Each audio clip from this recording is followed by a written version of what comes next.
All right, let's get started. Thank you guys again for joining us today. We will be talking about negative Amazon reviews and the new Amazon account suspension program with Chris McCabe, who is also from e-commerce. Chris, you might know him.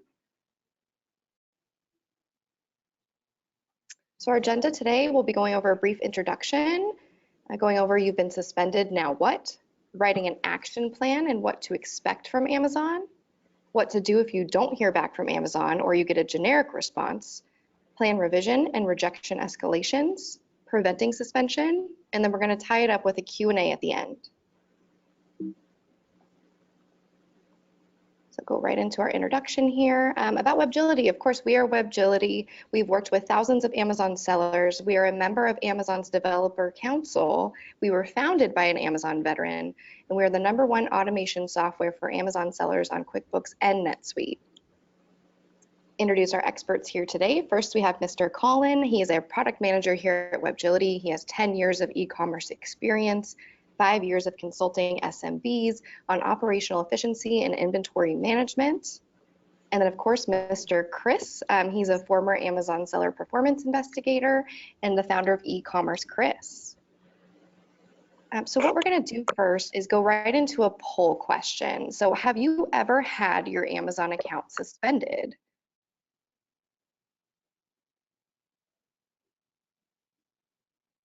All right, so they, of course, the options are yes, no, and going through it now, that's why I'm here. So I'm going to give you guys a few more seconds on that.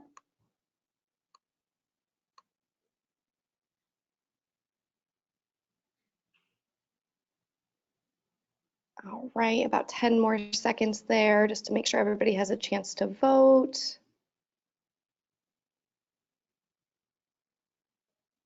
All right, I'm going to close the poll now. And I'm going to go ahead and kick it over to Chris to talk about these results. Okay, so in terms of have you ever been suspended, I think every seller, and thanks for having me, by the way. I appreciate that WebGility is taking account suspension material seriously, especially heading into Q4, and putting material in front of sellers to try to prevent a suspension is always good. So thank you. Everybody has either felt the pain of an account suspension. I know we've got more people saying yes than no in response to the poll. It's easy to find sellers who have been suspended or sellers who at least know somebody, other colleagues, friends, whoever, who have been suspended. It's a well-known topic because it happens so often, which is one of the main core services that I offer. Of course, I worked on the seller performance and the policy enforcement teams. And I'm just glad we're talking about that here today, because clearly people are thinking ahead and trying to decide best practices for what to do if they get suspended, which is always a good thing.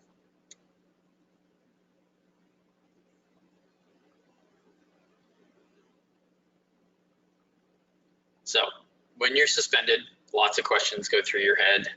Just as a quick intro to this topic, I've been working on these types of questions and problems for maybe 11 and a half years now, half of that or 6 years of it for Amazon itself, looking at accounts as an investigator. Just a quick background on that. My core competencies were account suspensions, adjudicating appeals for people who were suspended, sending in appeal letters, and of course, deciding if they got to be reinstated or if they required additional rewritten plan of action is what they call it, a POA for short, but a plan of action is what they ask you for when you need to get reinstated. You have to submit a plan with certain kinds of elements to it that if they're missing, you will be disregarded and pushed to the side. I'll be going into that in a bit. The question that most sellers ask themselves first, whether it's in the panic stage or not, is why did this happen? Why did it happen now? Why did it happen to me? Am I doing things that other people aren't doing? There's kind of a range of self-doubt and questions that people ask themselves in terms of what might be going wrong. And that's good, because that's what identifying root causes is all about. You have to figure out not simply which complaints came from which buyers on which ASINs or which policy violations you've committed, and laying out, well, you've suspended us because we broke this rule, or we messaged buyers asking for reviews in ways we shouldn't have, or we had too many item quality complaints on this ASIN or this ASIN that was already cited in the notification. That's just the basics. That's just the complaints, which they already have and they already know. It's going to be much more crucial to dig right down into the diagnostic phase of what are the root causes, meaning not just the causes, not what the complaints were, where did they come from? How did they happen?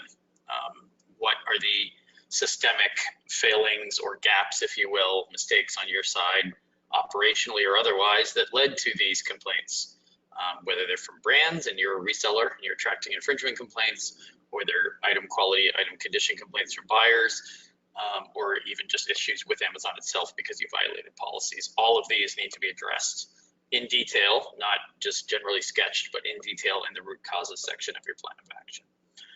And I emphasize complaint identification, complaint causes versus root causes, because if they think you're just parroting back to them what you already saw in the notification, we had complaints for blank, Amazon says that we've had inauthentic item complaints and so forth, and then you move straight on to the solutions and the plan of action, proactive measures you're taking to fix whatever the problems are. Likely they will say root cause not identified. They'll start annotating your account already. They may not even get to the rest of your appeal, and they might push it aside in favor of the next one. And why do they do that? Because if they think that you haven't identified the root causes properly, that you won't give them bullets and numbered points in the plan of action itself that speak to those causes, that speak to the issues that led them to review your account and size you up for a suspension in the first place.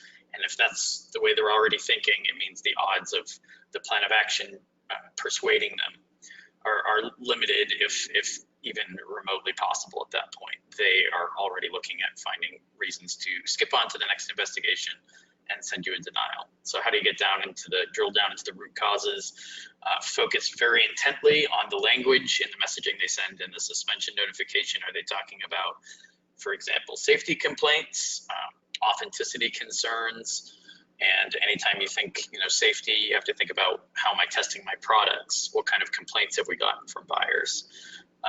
Start limiting or restricting the potential content for, and narrow the field towards the actual causes from real complaints that you've received. We might get into the Q&A, some sellers who say, well, there are no complaints. Where are they getting this? Why are they doing it? But most of the time when we look in Seller Central, or we work with sellers and ask them some key questions, we can figure out what led to late shipment rates, what led to authenticity concerns, either by brands or by buyers. So.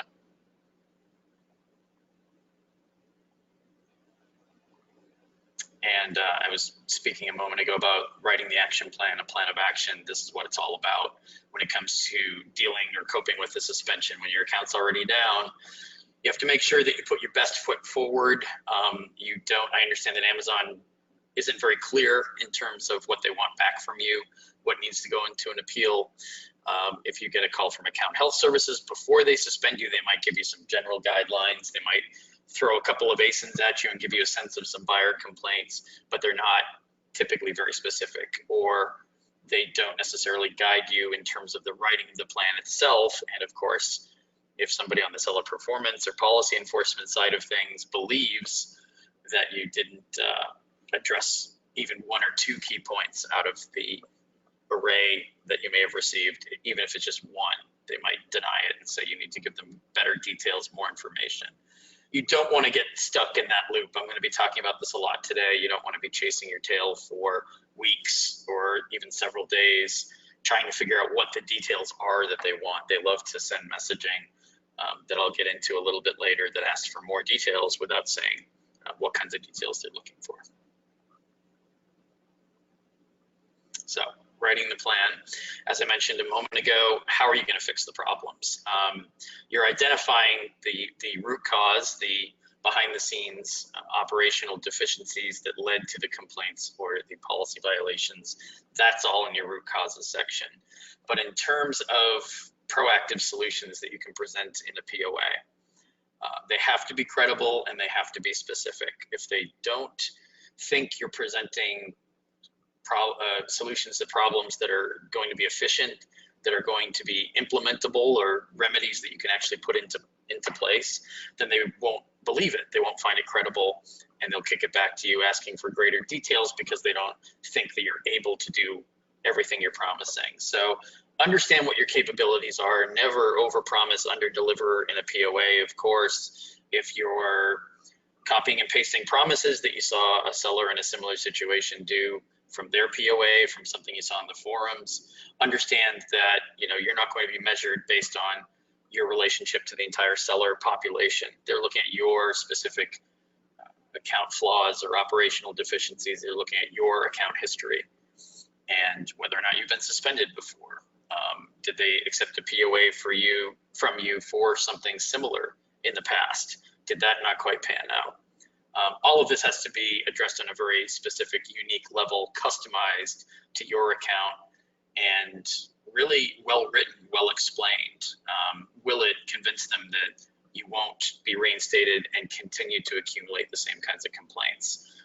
If it's a performance issue leading to metrics that are out of range, are you closing some of those loopholes that are resulting in errors, whether they're technical errors that aren't caught by monitoring manually, or anything in your software, in your processes, whether it's automated software, order fulfillment, anything like that. It's always going to be up to you to make sure that everything's running smoothly, especially in Q4 when automated suspensions are that much more common.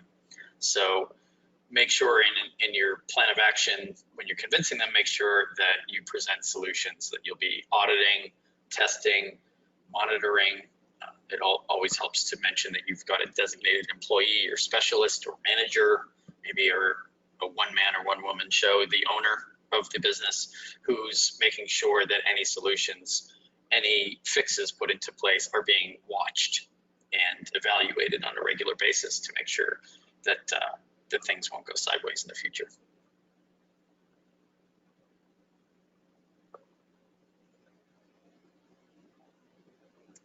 And a lot of people put their best foot forward. They get a good writer who can communicate their ideas very well. They're surprised. Sometimes I've even spoken to some people who do one of my 1-hour assessments, and they've gone over their potential POA content with me.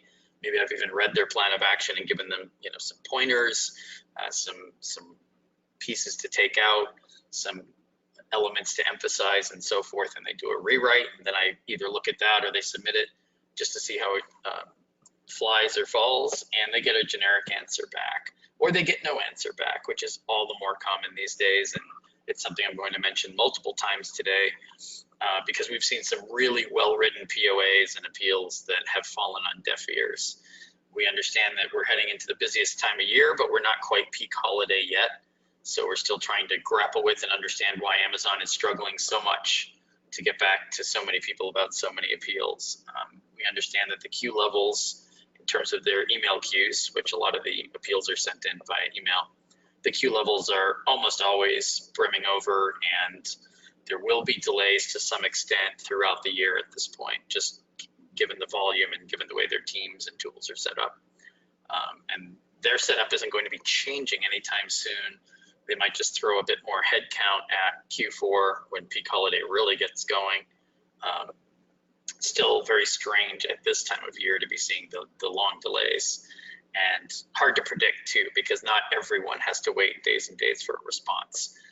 Typically it's a suspension where you're really stuck and you've submitted a POA. You certainly don't want to rewrite it if you don't have to, right? Because you want to get an answer, find out if they're denying the first one.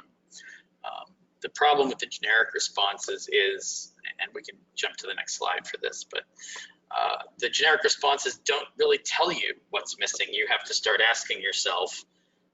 It helps to get some expert or professional eyes on it to give you some feedback, whether it's somebody like me that used to work there, or somebody who's familiar with the suspension and appeals and reinstatement process. But a second opinion, maybe even a third opinion on the formatting of it. Is it written in a way that's tough to review? Are you using Amazon's format, which is typically the short intro, the root causes section? The third part is, how have you resolved past complaints or policy violations or problems with the account? And the last part is, future prevention. How are you implementing new solutions to prevent those problems in the future? Are the bullets strong enough? Are they too vague? Are there details missing? They always want details. They always want specifics. So if you're promising something but not explaining how you'll execute it, that, in my opinion, is one major reason why sellers do have a decently written POA that won't be accepted. It'll be considered perhaps for reinstatement, but it won't get them over the hump.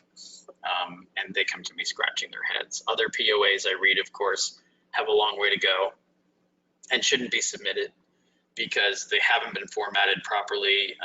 Probably a variety of reasons why sellers use different formats. There's really only kind of one or maybe 1.5 to 2 different kinds of formats that'll work for this. Sometimes people go off on tangents. They leave out some key pieces of even addressing all the root causes, making sure that each root cause has been addressed in the POA. I think sometimes if you're writing half of it in the morning, half of it in the afternoon, you might forget certain things that you needed to address by the time it's by the time you have to submit. You might be anxious to the point of, I just want to get this in there because I'm losing thousands of dollars every hour or every day I'm out. You might need, help in terms of writing and making it clear. You have to communicate clearly, or you might need content related help. And it might not just be specifics and details. You might need to change the content fundamentally based on the type of suspension that you have, if you think it's possible that you haven't understood the underlying causes of the suspension. Or, of course, these days there's a lot of mixed information or weak information or bad information out in Facebook groups and sometimes on the forums. I see it quoted back to me all the time, and I'll say that sounds great, but that's not what this suspension is about. Take it with a grain of salt. Don't just apples and orange compare yourself to another seller who you think is analogous to your situation, because often you can get lost in that belief without really understanding how their details are different from yours.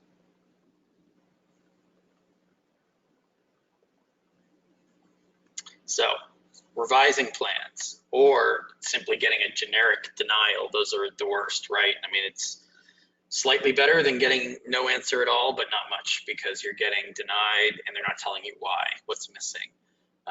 Biggest problem, I would say this is the top 1 or 2 problems dealing with these performance teams these days, is when they respond but reject your POA, they're not really indicating much about why. And it doesn't matter if it's the generic denial that has 2 sentences or the copy and paste canned language they use when they simply say, we need greater details on the root causes. We need greater details on the solutions you put into place to resolve past problems on the account.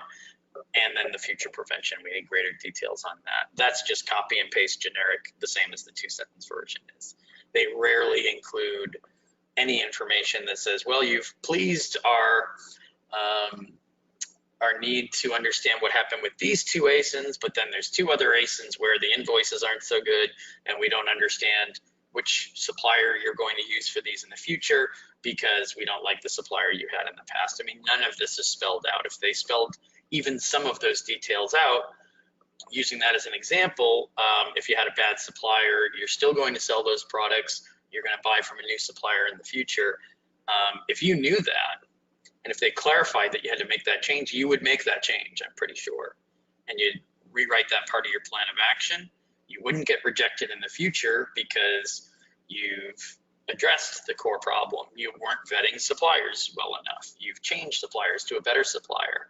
Your invoices from the past supplier, there won't be any future invoices from that company. You're working with somebody else.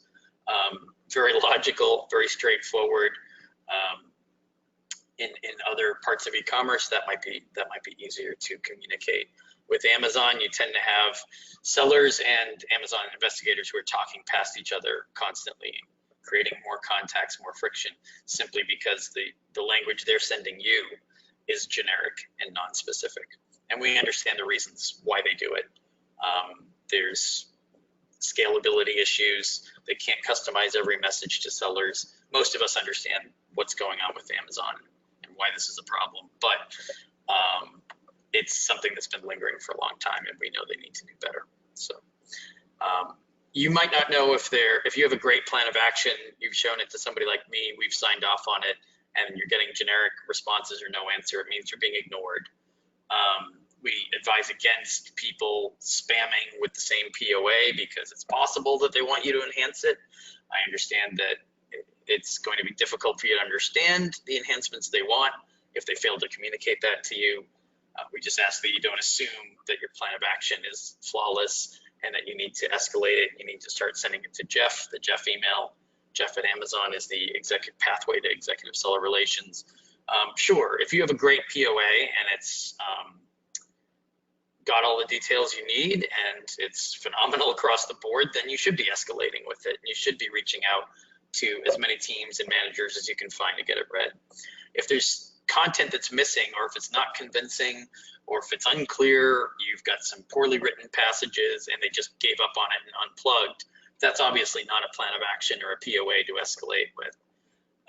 So do one escalation within the team that suspended you, asking for a manager or a senior investigator to read through it and take a fresh look at it, sure, but make sure it's something that will pass if you go beyond, let's say, seller performance or product quality teams or notice infringement teams, and you go to Jeff and you go to executive seller relations, make sure it's something that can likely be accepted if the investigator reads through it and identifies the strengths within the POA and can accept it. Make sure you're not escalating something that they can't really accept. Definitely don't let it be too long. For some reason, I'm still seeing POAs that are pages and pages long. I'm not sure where those are coming from or why, but they don't read. That's just too long, didn't read. They won't read those. I'd like to spend some time talking about prevention, of course, because as the years have gone by, we've worked with a lot of people that we've gotten reinstated, of course, but then they stay with us and we keep working with them to prevent it from ever happening again. And prevention is, I guess, where it's at when it comes to peak holiday in Q4, because God knows you do not want to be suspended this time of year. Many of you are making up for potentially lost sales or lower sales earlier in the year from a variety of factors, either ASIN suspensions, and it took you time to get your top selling ASIN back, or maybe increased competition, other things going on. We want to focus on making sure that you avoid ever having to wait for a response from seller performance or ever having to figure out, should I escalate this? Is my POA strong enough? What's missing? Why won't they tell me what's going on? Because as I've said a couple times now, what we've seen spring into summer, I would say the last 2 or 3 months, is just very chaotic, inconsistent, unhelpful communication from these Amazon teams that are not responding or denying appeals. So drill down as often as you can, whether you've got a internal compliance officer or manager, and you have to look at listing issues, and we're seeing tons of suspensions, especially for ASIN variations. It seems that many sellers, for some reason, believe they're doing variations correctly, even after they got warnings saying that they've had detail pages corrected. We're still trying to figure out why people are sending us flat files and assuring us that everything's right, and we're finding maybe 60–70% of it's incorrect. So listing violations, of course, Amazon wants to prevent bad buyer experiences in Q4 because there are so many opportunities for incorrect information to filter into the to get into the catalog without being filtered out. Amazon hates duplicates. They have been cracking down on that as well, just like variations. Make sure you understand bundle policies correctly. I work with a consultant, Leah McCabe, who understands bundles and variations and reads through many flat files, and she understands. She's kind of the leading expert in this area. So make sure you have somebody of that caliber who understands these things before you start making errors and mistakes, because Amazon seems really to be sending fewer warnings out and just going straight to suspension if they think the problem's all over your account. So I mentioned earlier, suppliers, whether you're private label or reselling, just make sure you have lots of great information that Amazon can verify about your suppliers, your marketer. It could be an authorized distributor, it could be an established wholesaler.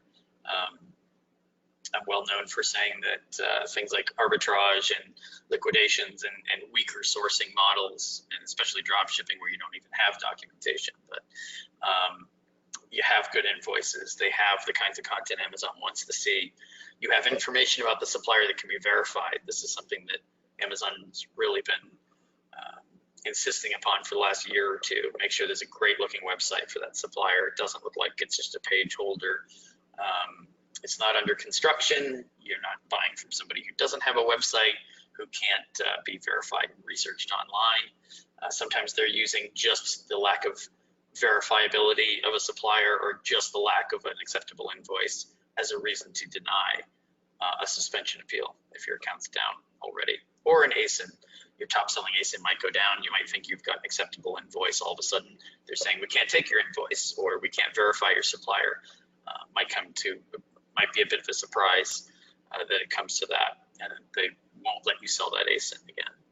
I mentioned aging inventory in here simply because I've seen a lot of sellers who are selling items with invoices that are past 365 days. That's considered aging inventory. If you receive a notification today taking your favorite ASIN away and they want an invoice and the date is beyond a year, they won't take it. They'll say that they cannot reinstate your ASIN because the invoice is not acceptable. So again, product quality teams, measures inside the company to prevent counterfeit products. Sometimes they err on the side of caution. Sometimes it seems and feels like nonsense, because if something's 100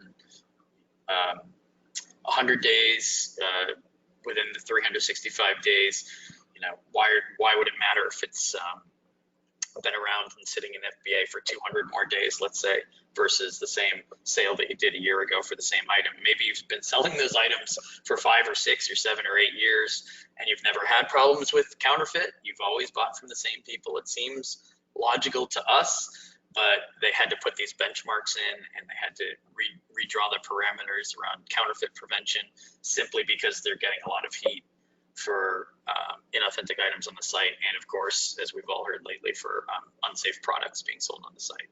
A lot of friction there. All right, I'm going to kick it over to Colin for this one. Thanks, Sarah. So preventing suspension on Amazon is the area that Webgility can help you the most as a seller going forward. Webgility connects to Amazon and any other sales channels that you might have to bring in sales and inventory changes to your accounting system.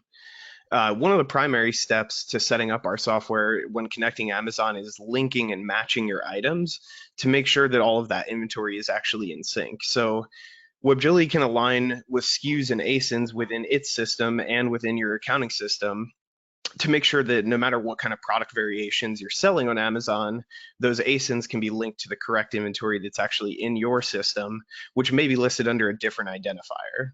This includes things like bundles of different products or quantity packs of individual SKUs, and can be kept in sync in next to real time for fulfillment and receiving teams with our regular automation, which will download and sync information every few minutes. Once the system is set up and automating, you can also make use of the inventory forecasting tool to stay further ahead on your purchasing and selling trends. And there are alerts available within Webgility to notify you of things like orders that you may want to double check. For example, very high value orders, or just orders with many different SKUs or ASINs in them. So there's lots of different sort of configuration options available to set up there. If you'd like to learn more about Webgility and how we can help, we'll have contact information available at the end of the webinar. Now, Sarah will have a final poll for you. Thank you, Colin.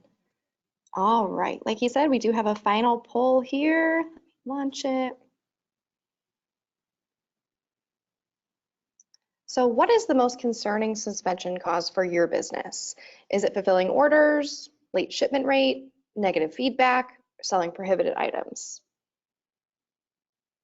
I'm going to do about 20 more seconds on this poll just to make sure everybody has a chance to vote.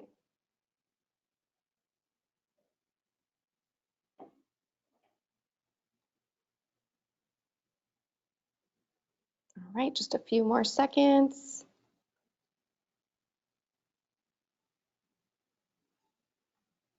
All right, and I'm going to kick it back over to Chris, our expert, to talk about these results.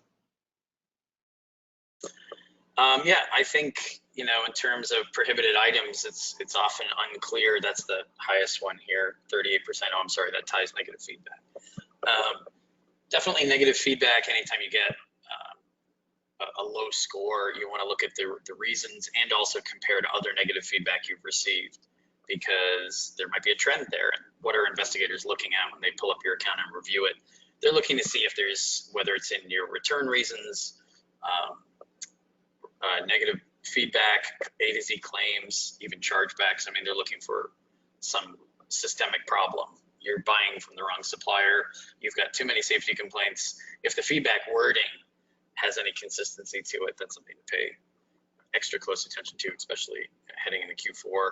The prohibited items, I'll go back to that for a second, because many sellers don't seem to know what's prohibited and they don't know what's restricted on the platform. And you would think that it would make sense for Amazon to simply make it impossible to list certain items if you're not approved to sell them. You can't list certain brands if you're not approved to sell that brand. And then beyond that, for example, a lot of the suspensions we've seen in the UK and Canada lately are unlicensed medicines or items that you're legally restricted from selling in the UK. And Amazon doesn't necessarily prevent you from selling those items. They want you to know what you can't sell, what's prohibited in that region, in that country. They want you to be familiar with the help pages and their policy pages in terms of what can't be sold on Amazon. There are some workarounds. There are loopholes people try to exploit in terms of, well, I'll sell it in this category instead of that one.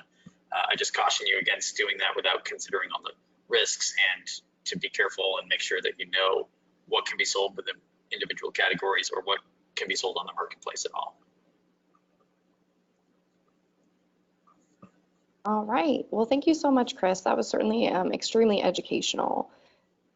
Let's go back to our screen here, and we're going to get right into the Q&A, which I'm going to kick it right back over to Colin, our expert, to get us started in questions. Yeah, so there is not sure if everyone was aware of that, but there is a questions area in the webinar, and I know we had some people join late too. So if you see on your GoToWebinar panel there, you can enter any questions that you have for us in that questions area there.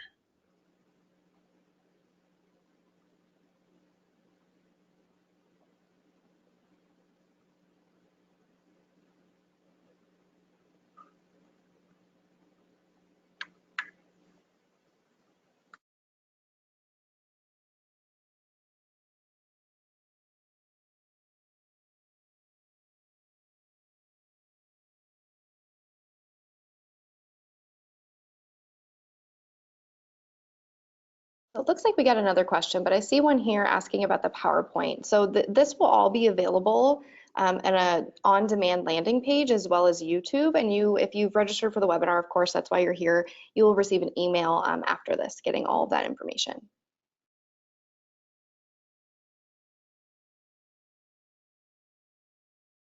And Jared has a question about return policy on Amazon and customers abusing it, saying that the return rate is very high and they use a product for 5 to 10 days, served the purpose, and then they kind of return it for a bogus reason. And he wanted to know, is there anything you can do to stop that? Chris, do you have any kind of thoughts on that? I wish I had a better solution. This will sound like kind of a tepid, uninteresting answer, but unfortunately, Amazon at the very beginning decided that this was going to be a refunds-friendly, returns-friendly marketplace. You can have a return policy, right? You don't necessarily have to accept an item back that's been used 100 million times, and then they want a full refund for it. You can try to justify that to Amazon. In fact, even if there's a guarantee claim that the buyer files if you deny them a refund. The problem with that strategy is that you can't necessarily prevent them from leaving a bad product review, and reviews are so crucial to the private label brands that are trying to get noticed and be searchable and come up favorably within the algorithms and keywords, and you can't necessarily keep them from leaving bad feedback. And metrics are so important, of course. Now, if it's a one-off, investigators aren't just looking for reasons to suspend everybody. They've got their hands full already, so they won't necessarily believe that a one-off means that you're starting a downward trend. But just be careful how you manage that communication and manage that transaction. Try to find a compromise when you can. If it's just somebody looking to abuse the system, you can report buyers for abuse, but you can't do that every day. So obviously you have to pick your battles. Cool. And we do have another question there. If you have an ASIN suspended and they're wanting an invoice, however, the invoice is greater than 365 days, is there still a way to get that ASIN reactivated? You definitely can't tell them, well, here's another invoice with a different date that's more recent from the same supplier. I mean, that's considered not, unacceptable, not acceptable. But you could try getting an authenticity letter from the supplier, describes the length of time you've bought those products from them, maybe even just that one product, that particular ASIN or those ASINs. What we advise people these days, especially heading into Q4, is if you have anything in FBA now that is older than 365 days, you don't have an invoice that'll be acceptable for it, it's best to do a removal order just to reduce the likelihood that you'll have performance notifications that stick to your account that frustrate you, where you just give up. They keep asking you for an invoice. I already told them it was over a year. They're not listening. They're not reading. There's a lot of wasted time and back and forth on that type of stuff. It helps to avoid that pain by pulling the product out. If you didn't pull it out and you've got a aging inventory in there, sometimes you simply have to say, we're deleting the listing. We're not selling these items anymore. And you can kind of punt in that fashion. It doesn't necessarily resolve it for you, but you can at least get your account annotated with a couple of bulleted points that say, from now on, we're scrutinizing our inventory to make sure that there's no aging inventory in there. From now on, we'll have authenticity letters from our supplier, so on and so forth. You can kind of present some positive points to get annotated on your account to take a little bit of the sting out of it. And where can, as a seller, where can I find a plan of action template? Yeah, so as I mentioned earlier, we do unique content we customize for a reason, not just because it makes us feel good to write a whole plan of action every time. Templates aren't that worthwhile. You can get a template. I think there are companies that, pretty much any company that charges somewhere in the hundreds of dollars for appeals work or reinstatement. Project rates, not so much hourly, but project rates. You're going to get a template if you pay several $100s for that kind of help from a consultant. That's going to be a copy and paste generic template. What's the danger downside of that? Well, you're probably going to get an investigator who has seen that particular template numerous times. They think it's cookie cutter. They know it's a copy and paste job. They think they're biased against accepting it and they might not even read it because they think you haven't done any research on your own account. They might think you haven't done your homework. You're taking shortcuts. I mean, it's not the kind of seller that they want to necessarily bring back. So if you do use a template, you've got to at least change some of it, customize some of it. If there's generic language in there, pull it out. And then I've seen a lot of bad templates where the content didn't even match up with the suspension type. There's all this stuff about customer service, or we're going to watch our metrics more. Sometimes there's references to fixing policy violations and the seller wasn't even suspended for that. And it's just because they're grabbing a template that's got generic content and not really changing it or anything. So beware of those kinds of sites. I wish I could give you sites that had reliable templates, but most of them, at least to me, kind of have that chop shop feel that you're not going to want unless you don't think highly of your business. And if a seller has kind of exhausted all of their options for getting reinstated, or they just can't find a way to kind of reactivate that Amazon account, should they make a new seller account? It's against TOS to do that, and that's not a service I provide in terms of evasion of an account suspension. I would say go back and try to find out what's flawed in that appeal. Depends on the situation. Some people think they've exhausted all their appeals and they've just been submitting a poor POA. Once they have a better written or more communicative more content-rich POA, they actually get a response. Even if they've been ignored the last 3 or 4 times, suddenly they get an answer. They might not even get reinstated right away, but at least it's a sign of life on the other side, and it gives them a sense of, you know, how close they might be to the finish line. Opening new accounts, I'm sure there are black hat companies out there doing the, you know, the stealth account stuff. Understand that if you work with guys like that, number one, they might not be the most reputable, so they might grab your money and not necessarily do anything for you. But number two, if Amazon closes that gap or loophole in their processes, then there's always the chance that they'll comb back through and connect that account to your prior account. The tools usually pick it up and close it anyway when you start a new account. So unless you're highly skilled at evasion techniques and you understand Amazon's tools well, taking a DIY approach often doesn't work.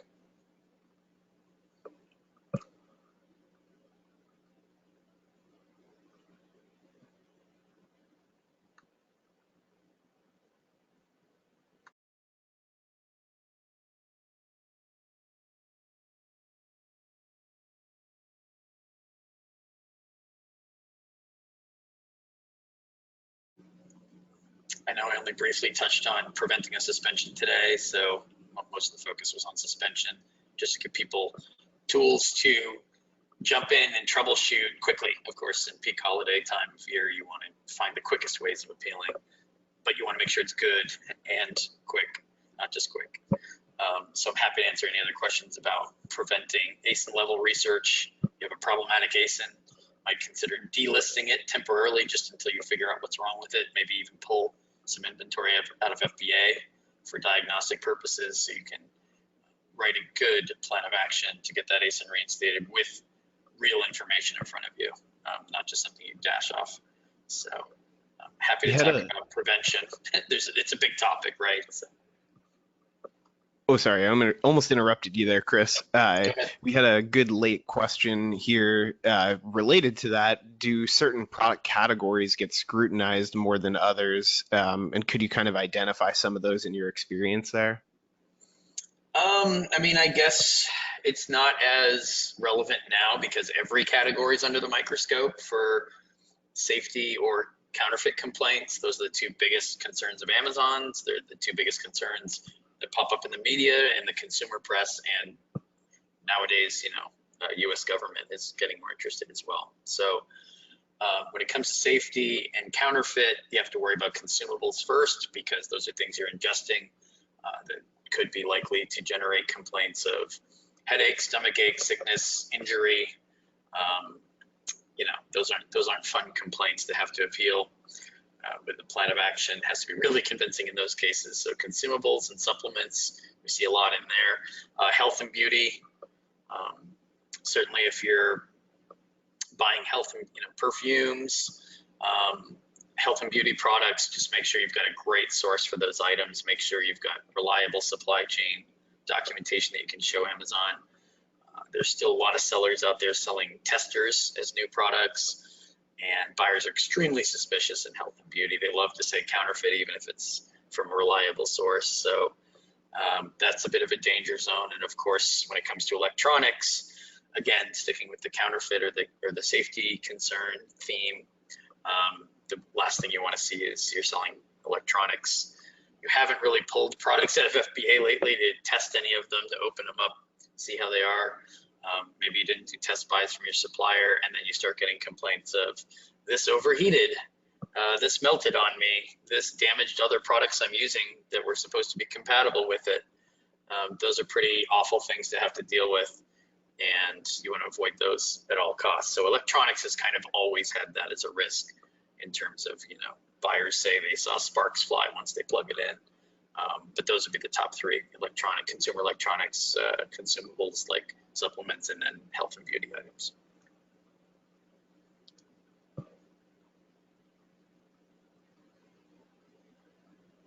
All right, great. Well, thank you so much. It looks like that's it for the Q&A portion. I'm going to close it out here, give you our contact information. Of course, if you're interested in learning more about Chris or about WebGility, let us know. You can contact us hello@WebGility. Chris, where is the best place for them to contact you? Right. So especially this time of year, sometimes, I mean, you can definitely go through my contact form. It's ecommercechris.com, and my contact form's easy to spot there. I'll throw it open to let people email me directly as well, because you probably need us to jump on things sooner rather than later these days. My email is chris@ecommerechris.com, which is CHRIS@ecommerechris.com. All right, wonderful. Well, thank you, Chris. Thank you, Colin. you. That's all we have for you guys today. Thank you.